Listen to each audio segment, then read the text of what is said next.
Hi guys, welcome to Cric Chat Venkatesh. ఇవాళ నేను ఒక వెల్ కెప్ట్ సీక్రెట్ రివీల్ చేయబోతున్నాను. ఎన్నాళ్ళ నుంచో మీకు చెప్పకుండా దాచిన ఒక రహస్యాన్ని ఇవాళ నేను వెల్లడించబోతున్నాను. So be prepared. ఇంత బిల్డప్ చాలా అనుకుంటా. అదేంటంటే I'm going to reveal who is my favourite cricketer. నా ఫేవరెట్ క్రికెటర్ ఎవరనేది మీకు ఈ వీడియోలో చెప్తాను. నా ఫేవరెట్ క్రికెటర్ ఎవరిని చాలామంది చాలా సందర్భాల్లో అడుగుతారు. పర్సనల్గా కలిసిన అడుగుతారు, లేకపోతే మన ఛానల్లో అడుగుతారు, ఇన్స్టాగ్రామ్లో కానీ అక్కడనే మెసేజ్ రూపంలో అడుగుతూనే ఉంటారు, ఎవరు మీ ఫేవరెట్ క్రికెటర్ ఎవరు. నేను చాలా సందర్భాల్లో వాళ్ళకి చెప్తాను, నాకు ఫేవరెట్ క్రికెటర్ ఎవరు లేరు కదా అని చెప్తాను. నమ్మరు చెప్పలేరు అని అనుకుంటారు. ఎవరో ఉంటారు అనుకుంటారు. అలా ఊహించేస్తారు. ఎందుకంటే మన దగ్గర జడ్జిలు చాలామంది ఉన్నారు. మన సినిమాల్లో చూపించిన నల్ల కోట్ వేసుకుని ఒక పెద్ద చైర్ మీద ఎత్తు మీద ఒక మంచి ప్లాట్ఫామ్ మీద కూర్చున్న వాళ్ళు కాదు. ప్రతి ఒక్కరు జడ్జిలు జడ్జ్ చేసేస్తారు. ఏంటంటే నేను విరాట్ కోహ్లీ గురించి 4 మంచి మాటలు చెప్పినా, కొంచెం పొగిడినా, లేకపోతే రోహిత్ శర్మని పొగిడినా, ధోనీని పొగిడినా, రిషబ్ పంత్ని పొగిడినా, నువ్వు పలానా వాడి ఫేవరెట్వి, నువ్వు ఫ్యాన్వి, అందుకే నువ్వు అలా మాట్లాడుతున్నావు, మాకు తెలుసులే, నువ్వు కోహ్లీ ఫ్యాన్వి కదా, నువ్వు రోహిత్ ఫ్యాన్వి కదా, మళ్ళీ వాళ్ళని తిడితేనేమో నువ్వు పలాని వాడి ఫ్యాన్ కాబట్టి మా వాడిని తిట్టావని చెప్పి అలా అనేవాళ్ళు కూడా ఉంటారు. ఫర్ ఎగ్జాంపుల్ నేను కోహ్లీని ఏమైనా అన్నాను అనుకోండి, రోహిత్ ఫ్యాన్వి నువ్వు, అందుకే కోహ్లీని తిట్టావంటారు. సో అంటే వాళ్ళని మనం పొగడకుండా ఎలా ఉంటాం? They great cricketers. Somebody like Kohli, Dhoni, Rohit, లేదా గ్రేట్ క్రికెటర్స్. వాళ్ళని పొగిడితే పొగడకుండా ఎట్లా ఉంటాం? వాళ్ళ అచీవ్మెంట్స్ స్టూపెండస్ అచీవ్మెంట్స్, బ్రహ్మాండమైన వాళ్ళు రిజల్ట్స్ సాధించి పెడతారు, బ్రహ్మాండమైన పర్ఫార్మెన్స్ ఇస్తే వాటిని పొగడకుండా ఎలా ఉంటాము? అలాగని ఎక్కడైనా వాళ్ళు ఏదైనా పొరపాటు చేస్తే, లేకపోతే వాళ్ళ విషయంలో ఏదైనా ఉంటే దాన్ని విమర్శిస్తాం కూడా at the same time. So అది జనరల్గా ఉండే పరిస్థితి. బట్ ఈరోజు నేను చెప్పబోతున్నాను నా ఫేవరెట్ క్రికెటర్ ఎవరో. మీకు అందరికీ ఫేవరెట్ క్రికెటర్స్ ఉంటారు, కానీ వాళ్ళందరూ బ్యాట్స్మెనే ఉంటారు. అదేంటి? అందరు బ్యాట్స్మెన్. ఎవరైతే బ్యాటింగ్ చేస్తారో వాళ్ళకే ఉంటారు fans.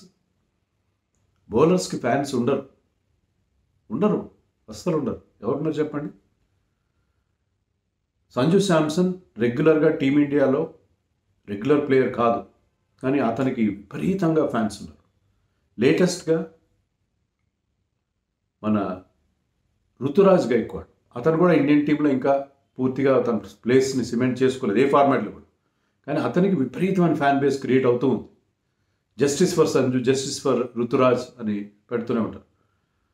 Ambati Rayudu never been a regular in Indian team, కానీ అతనికి ఫ్యాన్స్ ఉన్నారు.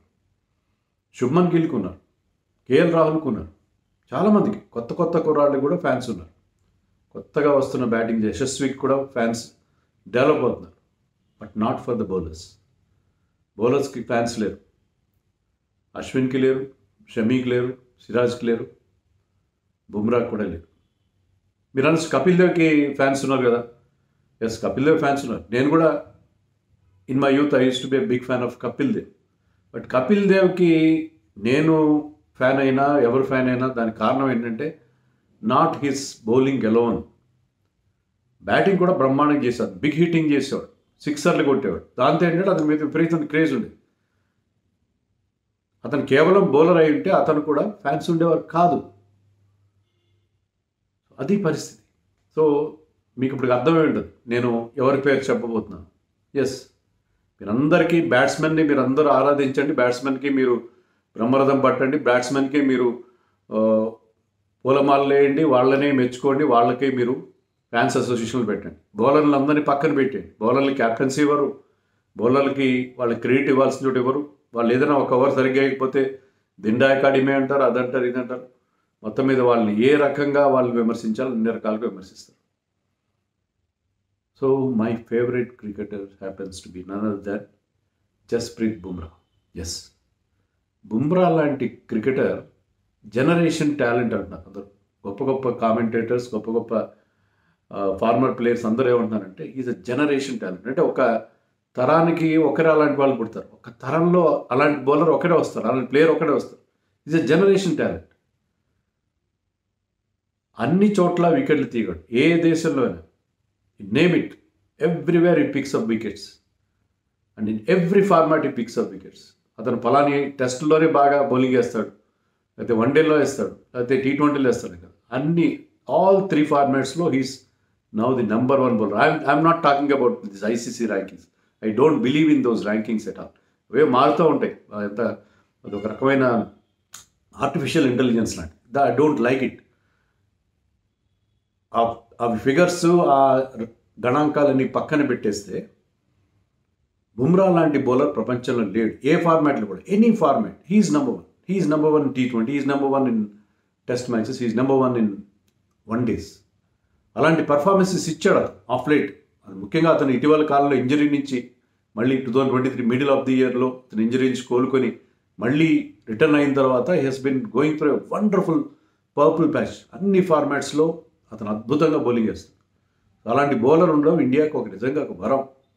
కానీ అన్ఫార్చునేట్లీ, వెరీ అన్ఫార్చునేట్లీ, నాలాంటి ఒకరిద్దరు తప్ప అతని ఫ్యాన్స్ లేదు. I have not seen a single comment in my channel, in our channel or anywhere saying that I'm a big Bumrah fan. నేనైతే చూడలేదు. మీరు చూస్తే నాకు నా దృష్టికి తీసుకురండి. నేను ఎప్పుడు చూడలేదు. నేను బుమ్రా ఫ్యాన్ని, నేను చాలా పెద్ద ఫ్యాన్ని బుమ్రాని.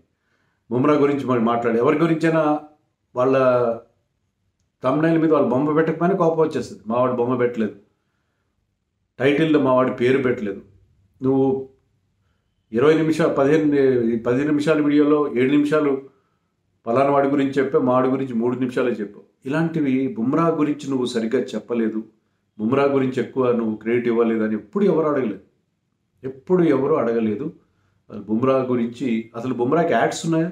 ఈ మధ్య T20 వరల్డ్ కప్ విన్నింగ్ తర్వాత తను అక్కడ ప్లేయర్ ఆఫ్ ది సిరీస్ అయిన తర్వాత కొన్ని యాడ్స్లో మనం బుమ్రాని చూస్తున్నాం, చాలా తక్కువ యాడ్స్లో. బట్ ఈవెన్ చిన్న క్రికెటర్స్ కూడా, నేను ఆ మధ్య ట్రివెండ్రం వెళ్ళాను CCL మ్యాచ్. ట్రివెండ్రంలో ఎక్కడ చూసినా మనకి Sanju Samson hoardings, Sanju Samson big hero they. Sanju Samson కాదు, చాలామంది క్రికెటర్స్ మీద బోల్డ్ అని యాడ్స్ చేస్తున్నారు. రిషబ్ పంత్ చేస్తాడు, తర్వాత శుభ్మన్ గిల్ బౌల్ అని యాడ్స్ చేస్తాడు. బట్ బుమ్రా ఇంత అద్భుతమైన పర్ఫార్మెన్స్ ఇస్తూ మన ఇండియా ఇటీవల కాలంలో సాధించిన అన్ని విజయాల్లో అతను కీలకమైన రోల్ ప్లే చేస్తూ కూడా అతనికి రావాల్సిన క్రెడిట్ ఏ మాత్రం రావట్లేదు. అస్సలు రావట్లేదు. ఎవరున్నారు ఫ్యాన్స్ లేరు. తర్వాత బౌలర్స్కి ఎప్పుడు కూడా, బౌలర్స్ విషయంలో అది ఈవెన్ అశ్విన్ కూడా అదే వర్తిస్తుంది. అశ్విన్ కూడా అంతే. అశ్విన్ కూడా మన ఇండియాలో మనం 17 సిరీస్లు వరుసగా గెలిచాం. 12 సంవత్సరాల నుంచి మనం ఇండియాలో ఒక్క టెస్ట్ సిరీస్ కూడా ఓడిపోలేదంటే దాంట్లో అశ్విన్ అంత గొప్ప రోల్ ప్లే చేశాడు. ఇండియాలో బ్యాటింగ్ కూడా బాగా చేస్తాడు. అప్పుడు అతను అశ్విన్ ఓన్లీ బౌలర్ అంటే is not a regular all round, but batting చేస్తాడు. బట్ టెస్ట్ మ్యాచ్ల్లో అతను మామూలు టెస్ట్ మ్యాచ్ బ్యాటింగ్ చేస్తాడు. బిగ్ హిట్స్ కొట్టాడు కాబట్టి అతనికి ఆ గ్లామర్ లేదు. బుమ్రా లాగా అతనికి ఆ గ్లామర్ లేదు. బట్ అతను సిడ్నీ టెస్ట్లో ఎంత అద్భుతమైన ఇన్నింగ్స్ ఆడాడు. ఇంజరీ ఉన్నా సరే బ్యాక్ పెయిన్తో బాధపడుతూ అతను ఈ stone walled Australian bowling along with Hanuma Vihari. So అలాంటి అశ్విన్కి కానీ బుమ్రాకి కానీ, మహమ్మద్ షమి ఎంత ట్రెమెండస్ బౌలింగ్ పర్ఫార్మెన్స్ ఇచ్చాడు మొన్న వన్డే వరల్డ్ కప్. మనం గెలవలేదు కానీ 24 వికెట్లు తీసి డెడ్లీ బౌలింగ్ చేశాడు. కానీ అతని ఫ్యాన్స్ ఉన్నారు, లేరు. వీళ్ళందరూ మనకి ఎప్పుడు చెప్తాం కదా, bowlers win you tournaments, batsmen win you matches. Batsmen నుంచి బౌలర్స్ టెస్ట్ మ్యాచ్లో అయితే 20 వికెట్ తీస్తేనే మీరు గెలుస్తారు. ఏ టోర్నమెంట్లోనే ఏ మ్యాచ్లో అయినా బౌలింగ్ స్ట్రెంత్ లేకుండా మీరు గెలవలేదు. కానీ బౌలర్స్కి ఇవ్వాల్సిన క్రెడిట్ ఇవ్వరు. బుమ్రా ఎంత ఎక్స్ట్రాడినరీ పర్ఫార్మర్ అయినా కూడా సరే బుమ్రాకి ఇవ్వాల్సిన క్రెడిట్ ఇవ్వలేదు. అతను ఏదైనా ఒక చిన్న పొరపాటు చేస్తే దాన్ని భూతద్దంలో చూసి అతన్ని విపరీతంగా ట్రోల్ చేయడం అనేది కూడా మనం అనేక సందర్భాలు చూసాం. మీకు 2017 ఛాంపియన్స్ ట్రోఫీ ఫైనల్ గుర్తుండే ఉంటుంది. దాంట్లో ఫకర్ జమాన్ సెంచరీ చేశాడు. కానీ అతను early in his innings Bumrah అతను అవుట్ చేసిండేవాడు. కానీ అది నో బాల్ అవడంతో అది నాట్అవుట్ అయింది. దాని మీద విపరీతంగా అతను ట్రోల్ చేశారు. ఈవెన్ ఫార్మర్ క్రికెటర్స్ కూడా బుమ్రా నో బాల్ ఎవరిని కావాలని వేస్తారా? అదే అతను కొత్త. He entered international cricket in 2016, 2007, 1 year old in international cricket. అప్పట్లో అతను కొంచెం నో బాల్ ప్రాబ్లం ఉండేది కాబట్టి అది నో బాల్ అయ్యింది. అది అన్ఫార్చునేట్గా జరిగింది. దానికి ఆయన విపరీతంగా ట్రోల్ చేసి రకరకాలుగా అతన్ని ఒక విలన్ లాగా చిత్రీకరించి ఆ మ్యాచ్ మనం ఓడిపోవడానికి కారణం ఏంటంటే సరే వాళ్ళు పెద్ద స్కోర్ చేశారు, మన టీంలో మన బ్యాట్స్మెన్ రోహిత్ కానీ విరాట్ కానీ శిఖర్ కానీ తొందరగా అవుట్ అయిపోయారు. దానికి ఎవరేం చేస్తారు? Like what has happened in 2019 world cup semi-final. Top 3 తొందరగా అవుట్ అయితే మన బ్యాటింగ్ అప్పట్లో తర్వాత పెద్ద బ్యాటింగ్ ఉండేది కాదు. సో దానికి బుమ్రాని బ్లేమ్ చేయడం. ఈవెన్ జైపూర్లోనే ఎక్కడో ట్రాఫిక్ పోలీస్ ఒక పెద్ద హోర్డింగ్ పెట్టారు, మీరు ఈ లైన్లు జీబ్రా క్రాసింగ్ లైన్స్ క్రాస్ చేయకూడదు, ట్రాఫిక్ సిగ్నల్ దగ్గర క్రాస్ చేస్తే బుమ్రాకి ఏమైంది చూడండి అని చెప్పి ఆ ఫోటో పెట్టారు. చాలా బ్యాడ్ టెస్ట్ చేసిన యాడ్. బుమ్రా కూడా దాని మీద తీవ్ర అభ్యంతరం తెలిపాడు. ఇలా అతన్ని ట్రోల్ చేసే పరిస్థితి. అలాగే అతనికి ఫాస్ట్ బౌలర్ అన్న తర్వాత ఇంజరీస్ ఉంటాయి. ఎవరైనా ఎంత గ్రేట్ ఫాస్ట్ బౌలర్ అయినా, ఎంత ఫిట్గా ఉన్నా, ఎంత మంచి స్ట్రెంగ్త్ అండ్ కండిషనింగ్ రెజిమెన్ పాటించినా సరే వాళ్ళకి ఇంజరీస్ అవుతుంటాయి. బుమ్రాకి అలా ఇంజరీ అయ్యి మళ్ళీ అతను రికవర్ అయ్యేసరికి ఇండియాకి ఆడడానికి రెడీగా ఉంటాడు, ఐపీఎల్ అయ్యేసరికి వచ్చేస్తాడు, ఫిట్ అయ్యి వచ్చేస్తాడు అని అతని మీద అతనికి ఉన్న దేశం పట్ల అతనుకున్న కమిట్మెంట్ని క్వశ్చన్ చేస్తూ రకరకాలుగా లూజ్గా మాట్లాడు. జడ్జిలు ఉన్నారా, ఈ జడ్జిలు జడ్జిమెంట్ ఇచ్చేస్తారు, ఇతను ఐపీఎల్ కోసం వచ్చేస్తాడు బ్రహ్మాండంగా రెడీ అయిపోయి, బట్ ఇండియాకి ఆడడం అంటే ఇంజరీ అంటాడు అని అతని మీద చేసే ఆ వ్యాఖ్యలు, ఆ comments, loose comments without any basis. ఎందుకు అలా చేస్తారు? ఇండియాకి ఆడితేనే కదా ఎవరికైనా. ఇండియాకి ఆడితే వచ్చే ఆ గ్లోరీ, దాని నుంచి వచ్చే ఆ మైలేజ్, వాళ్ళకి వచ్చే ఆ స్టార్ ఇమేజ్ వేరే ఉంటుంది. ఐపీఎల్ ఎంత బాగా ఆడితే, ముంబై ఇండియన్స్ బాగా ఆడితే Mumbai Indians fans will be happy, but if you play well for India the entire country will be happy and your stock will go up. మీ ఇమేజ్ బ్రహ్మాండంగా పెరుగుతుంది. కానీ అలా కాకుండా మన వాళ్ళు ఏమనుకుంటారంటే, నో ఈ ఐపీఎల్ కోసం వీళ్ళు ఆడతారు. అలాగా అన్నిసార్లు అందరి విషయాలు జరగవు, కొంత ఎక్సెప్షన్స్ ఉండొచ్చు. బుమ్రా అంత స్ట్రెస్ ఫ్రాక్చర్ లాంటి అంత తీవ్రమైన ఇంజరీస్ నుంచి కోలుకొని ఎంత స్ట్రగుల్ అయితే, ఎంత కష్టపడి వాళ్ళు మళ్ళీ ఆ ఫిట్నెస్ సాధించి మళ్ళీ రావడం. అతనికి ఉన్న టాలెంట్ ఏంటి అద్భుతం. He's a complete package. You don't see a bowler like him in international cricket. అతని యాక్షన్ ఆక్వర్డ్గా ఉంటుంది, అదే సగం బ్యాట్స్మెన్ని అన్సెటిల్ చేస్తుంది. 10-12 అడుగులు నడుస్తాడు, తర్వాత చిన్న రనప్లో ఆ పేస్ పికప్ చేస్తాడు. చిన్న షార్ట్ రనప్ 10-12, అతను రనపే షార్ట్గా ఉంటుంది, దాంట్లో 10-12 అడుగులు జస్ట్ నడుస్తాడు. నడిచి ఆ తర్వాత రన్ స్టార్ట్ చేస్తాడు.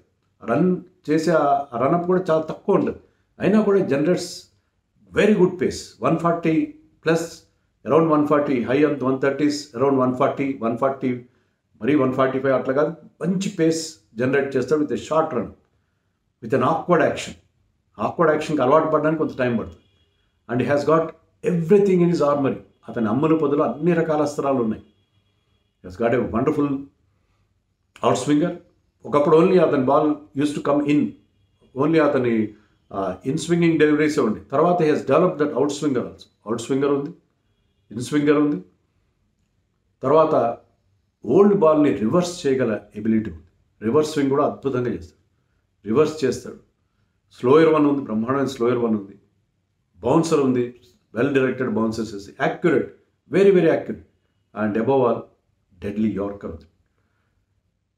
టో క్రషింగ్ యార్కర్స్ అతని దగ్గర ఉన్నాయి.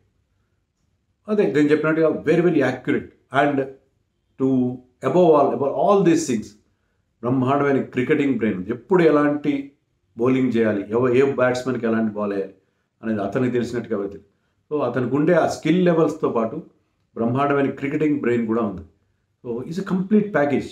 చాలా అరుదుగా చూస్తాం అలాంటి బౌలర్ అతను. అందుకే మనకి T20 వరల్డ్ కప్లో మనం హోప్లెస్ సిచ్యుయేషన్లో చివరిలో అతను గెలిపించిన, స్టార్టింగ్లో రిజైన్ ట్రిక్స్ని బౌల్ చేయడం నుంచి తర్వాత అతను వేసిన లాస్ట్లో వేసిన స్పెల్, ఆ 2 hour spell, that was wonderful. మనం ఆల్మోస్ట్ ఓడిపోవాల్సిన మ్యాచ్ అతను గెలిపించి మనకి టైటిల్ గెలిపించి పెట్టాడు. ఆ టోర్నమెంట్ మొత్తంలో, T20 వరల్డ్ కప్ మొత్తంలో అతను 15 వికెట్లు తీసి player of the tournament award గెలుచుకున్నాడు. ప్లస్ అద్భుతమైన పర్ఫార్మెన్స్ మనకి అందించి పెట్టాడు. సో బుమ్రా అక్కడ తర్వాత రీసెంట్గా ఇంగ్లాండ్తో జరిగిన సిరీస్లో కూడా చాలా క్రూషియల్ బ్రేక్ త్రూస్ ఇచ్చాడు. అశ్విన్ దాంట్లో హైయెస్ట్ వికెట్ టేకర్ అయిన Bumrah I think he's picked up 15 wickets on Indian pitches. Mostly spin ఫ్రెండ్లీగా ఉన్న పిచెస్ మీద 15 వికెట్లు తీశాడు. చాలా ఇంపార్టెంట్ బ్లోస్. బ్యాట్స్మెన్కి ఎలాంటి ఆన్సర్ ఉండదు అతను వేసే బాల్స్కి. అతను నోరెళ్ళబెట్టి చూడాల్సింది. అంత అద్భుతమైన బౌలర్. నేను వన్డే వరల్డ్ కప్లో షమీకి 24 వికెట్లు వచ్చిండొచ్చు. Bumrah also got 20 wickets. ఇద్దరు కలిసి మనకి వన్డే వరల్డ్ కప్ని మన ఫైనల్ దాకా తీసుకెళ్ళారు. ఫైనల్లో కూడా బుమ్రా 2 వికెట్స్, వాళ్ళకి 3-4 వికెట్లు పడ్డాయి. దాంట్లో బుమ్రా 2 వికెట్లు తీశారు. So he has been performing everywhere every time. బహుశా అతను 2021 టెస్ట్ ఛాంపియన్షిప్లో అతను ఫైనల్లో సరిగ్గా అతనికి that was not his match. Of day of colour అనుకోండి. కానీ 23లో ఫైనల్లో అతను ఉంటే డిఫరెంట్గా ఉండేది. అప్పుడు ఇంకా అతను గాయం నుంచి కోలుకోలేదు. సో బుమ్రా మనకి has been delivering goods every time. ప్రతిసారి కూడా మనకి బ్రహ్మాండంగా అతను అంది వస్తుంది. అలాంటి బౌలర్. మీకు ఇంకొక సర్ప్రైజింగ్ ఫ్యాక్ట్ చెప్తాను నేను. ఎందుకంటే బుమ్రా అన్ని చోట్ల వికెట్స్, సౌత్ ఆఫ్రికాలో వికెట్స్ చేశాడు, ఇంగ్లాండ్లో, ఆస్ట్రేలియాలో, ఎవ్రీవేర్. 2018లో మన ఆస్ట్రేలియాలో ఫస్ట్ టైం గెలిచినప్పుడు he was our star bowler. So మనకి ఎప్పుడు అన్ని చోట్ల మనం ఎప్పుడు గెలిచినా అతని ఇండియాలో generally pitches not suitable for fast bowlers. కానీ అతను ఇండియాలో ఆడినవి 9 టెస్టులే. 28 టెస్టులు బయట ఆడాడు. అతను ఆడిన 37 టెస్టుల్లో 28 టెస్టులు ఇండియా బయట ఆడాడు, 9 మాత్రం హోమ్లో ఆడాడు.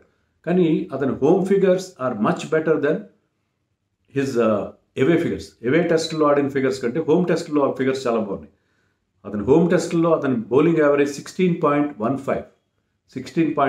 ఈ బౌలింగ్ యావరేజ్ ఎలా వస్తుందంటే the number of runs conceded divided by the wickets you have taken. So 16.15. అతను బయట దేశాల్లో అతనికి యావరేజ్ అది 21 ఉంది, 21.18 ఉంది. సో హోమ్ కండిషన్స్లో is more effective on Indian pitches. Fast bowlers జనరల్గా ఇష్టపడరు ఇక్కడ. అండ్ స్ట్రైక్ రేట్ అంటే ఎన్ని బాల్స్కి ఒక వికెట్ తీస్తున్నాడు అనేది, అంటే number of balls bowled divided by wickets taken. ఇండియాలో అయితే 33.1 బాల్కి ఒక వికెట్ తీస్తాడు. బయట అయితే 48 బాల్స్కి ఒక వికెట్ తీస్తాడు. సో ఇండియాలో స్ట్రైక్ రేట్ బాగుంది, బౌలింగ్ యావరేజ్ బాగుంది. అది అతని ఎబిలిటీ. సో అక్కడ రివర్స్ స్వింగ్ కూడా చేయగలరు. ఇక్కడ మీకు కన్వెన్షనల్ స్వింగ్ ఉండదు, పిచెస్ అంత గ్రీన్ టింజ్ ఉండవు, బ్రౌన్ పిచెస్ ఉంటాయి. అయినా సరే స్లో పిచెస్ మీద కూడా రివర్స్ స్వింగ్తోనూ తనకున్న ఆ స్కిల్స్, స్పెషల్ స్కిల్స్తో అతను వికెట్స్ తీస్తాడు. సో బుమ్రా లాంటి జనరేషన్ బౌలర్ మనకి అతనికి ఫ్యాన్స్ లేకపోవడం దారుణమైన విషయం. మనందరం కలిసి ఒక ఫ్యాన్స్ అసోసియేషన్ పెడదాం. We're ready. సో బుమ్రాకి ఎందుకు లేరు ఫ్యాన్స్? ఎవరైనా ఉన్నారో నాకు కామెంట్స్లో చెప్పండి. ఫ్యాన్స్ ఉన్నారేమో కామెంట్స్లో చెప్పండి. కానీ బుమ్రాకి ఫ్యాన్స్ లేరు. ఫ్యాన్స్ నాకు తెలిసి అయితే ఎవరు లేరు. అది అలాంటి బౌలర్ని మనందరం కూడా అక్కడ పెట్టాలి, బ్రహ్మరథం పట్టాలి. కానీ జరగట్లేదు. విరాట్ కోహ్లీ వస్తున్నాడు అంటే, విరాట్ కోహ్లీ ఆడుతున్నాడు అంటే మ్యాచ్కి విపరీతమైన ఆధారం. కానీ బౌలర్ కదా, బౌలర్ యాక్షన్ క్రియేట్ చేసే యాక్షన్ అద్భుతంగా ఉంటుంది. స్టంప్స్ కార్ట్ వీలింగ్ అంటే కంప్స్లో ఎగిరి పడుతుంటే ఒక fast bowler bowling deadly spell అద్భుతంగా ఉంటుంది. Beautiful spectacle. అయినా సరే ఫ్యాన్స్ ఉండరు, గ్లామర్ ఉండదు. ఎందుకో నాకైతే అర్థం కాదు. సో అది మీరు అనుకోవచ్చు, అంతా నువ్వు ఏదో డ్రామా ఆడుతున్న బుమ్రాని పొగడడం కోసం, బుమ్రా ఈ పాయింట్ కోసం నువ్వు యాక్చువల్గా ఫ్యాన్ కాదంటే I'm a fan of Bumrah. ఖచ్చితంగా బుమ్రాకి ఎందుకు ఫ్యాన్ అంటే, ట్రెడిషనల్గా మాలాంటి వాళ్ళకి ఏంటంటే 4 దశాబ్దాల నుంచి క్రికెట్ చూస్తూ దాని గురించి రాస్తూ మాట్లాడుతూ ఉంటే ఏంటంటే ఈ ఫ్యాన్కు ఉండే అంత ఫీలింగ్ ఉండదు. అది ఒక రకమైన ఒక క్రిటికల్ అప్రోచ్ వచ్చేస్తుంది. బట్ అప్రిసియేషన్ ఖచ్చితంగా ఉంటుంది. కొంతమంది విషయంలో లైక్ కొన్ని పర్ఫార్మెన్సెస్కి అడ్మిరేషన్ ఉంటుంది. ఫ్యాన్ అంటే ఏదో ఫ్యాన్స్ అసోసియేషన్ పెట్టడం లాంటిది కాదు, అడ్మిరేషన్ ఖచ్చితంగా ఉంటుంది. Even my younger days also I used to adore bowlers. Batsmen కూడా నచ్చేవారు, కానీ బౌలర్స్ ముఖ్యంగా మన స్పిన్ బౌలర్స్ బిఎస్ చంద్రశేఖర్ అంటే నాకు చాలా ఇష్టం. అలాగే బేడీ అన్న, ప్రసన్న అన్న, తర్వాత అప్పట్లో మ్యాల్కమ్ మార్షల్ని వెస్ట్ ఇండియన్ బౌలర్ ఉన్నాడు, అతను అంటే కూడా నాకు విపరీతమైన ఇష్టం ఉండేది. Malcolm Marshall one of the greatest bowlers. So ఇదంతా ఏదో డ్రామా కాదు. సో నేను అనుకున్నట్టు నా భావాలతో మీరు ఏకీపిస్తున్నారు లేదో కామెంట్స్లో చెప్పండి.